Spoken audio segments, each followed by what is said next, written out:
Hello and welcome to Endgame Live, brought to you by Nissan. Amy Fadool, Ron Jaworski alongside. And Jaws, this is not how we saw this one going. 14 all at the half. Obviously, that missed field goal by Jake Elliott, 54 yards at the end. So no points for the Birds there. But what was your first takeaway when you saw 14 all? I mean, the Texans are running everywhere. Yeah, Amy, my first reaction is this is the National Football League, and you get games like this. The Eagles have not played well in the first half.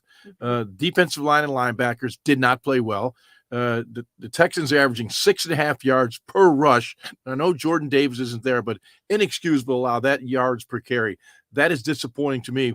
The offense is moving the ball at will over 250 yards in the first half. I think they'll continue to do that against the Texans defense that just got gutted last week by the Tennessee Titans. So I think the Eagles offense will continue to move the ball like they have, but defensively, they got to wake up. Yeah, I mean, you mentioned it, the 6.5 yards per carry, no Jordan Davis, but that's a huge, huge number when you're thinking about it's almost a one-dimensional offense for this Texans team. We do know what Davis Mills can do, but when you know they're going to run that way, why have they been able to get any kind of really stops? Because all those are coming after some of the initial contact. Yeah, it looks like, good game plan, number one, by the Texans. They're getting those double teams inside, and without Jordan Davis, they're blocking lighter defensive linemen. And, Fletcher Cox is just getting pushed around a little bit inside.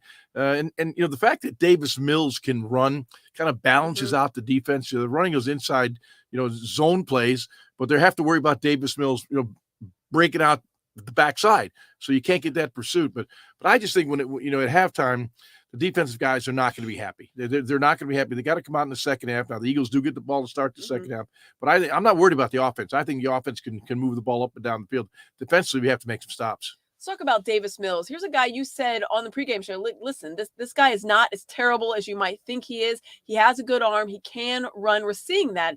8 of 9, those 2 touchdowns, 90 yards. He makes the plays when he needs to. So do they need to get more pressure on him, trying to make him uncomfortable in that pocket? It's a little bit of everything. They're doing a good job with their pass game, getting the ball out quick. They know their line can't hold up this Eagle pass rush when it's humming.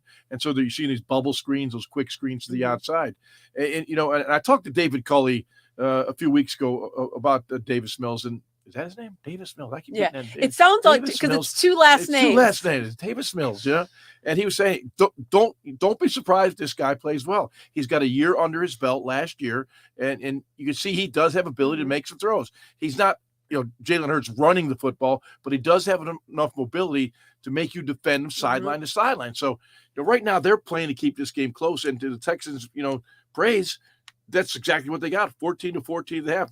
They couldn't have scripted any better. Right now, we'll see what the Eagles do to come out at halftime, but the Eagles are the better team. They're not playing that way right now. Yeah, one guy we were keying on was Dameon Pierce, the rookie out of Florida. I mean, he is as advertised. He's pretty much the only weapon, it seems like, for them, and they're utilizing him to the tune of 88 yards.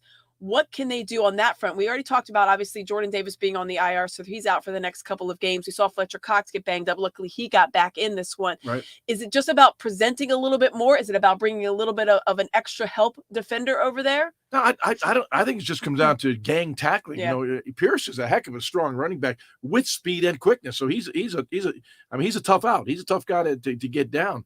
But it all starts with the guys up front. If you got defensive linemen being pushed back to the linebackers, you're going to give up 6.5 yards per carry. And that's exactly what the Eagle defense is giving up right now, 6.5 yards per touch. That's not good enough. They've got to button up that chin strap, make it a double chin strap game, and start penetrating the offensive line of the Texans. Well, there were some good, obviously, things to look at from this game. You mentioned the offense. They are able to move the ball down. They got pinned back on that one penalty, and then you look, it was a 91-yard drive, 18 plays. You're thinking, wow, this is what you want to see. They converted 5 of 6 at one point, third downs, and the only one that they didn't convert in that run was they actually ended up converting on a 4th down. So they're doing what they need to do in that regard. Is this just going to become a track meet?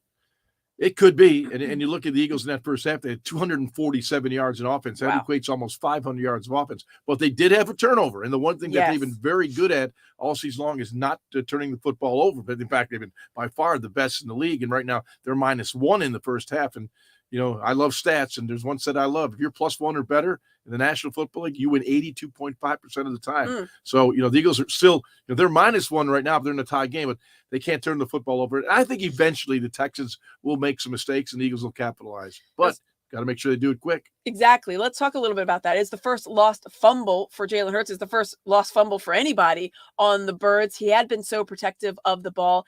They were the first team in second team in the last 70 years to only have 2 turnovers or less in their first 7 games. So that kind of bit them. What did you see on that particular turnover? It almost looked like it was a quick snap, or what happened on it? A couple things happened. I think Jason Kelsey snapped it a little bit early. So the ball was snapped and the offensive linemen weren't coming off the ball on time. And Steve Nelson, a secondary player, came on a blitz from the backside of Jalen Hurts, probably never saw him, never felt him, and got sacked. And the good thing is he held on to the football, didn't fumble, because a lot of times in those backside hits, you'll get the strip sack fumble, and also the ball goes the other way. So Jalen's a strong guy. He did protect himself and held on to the football, but the whole play from the beginning was a little bit discombobulated.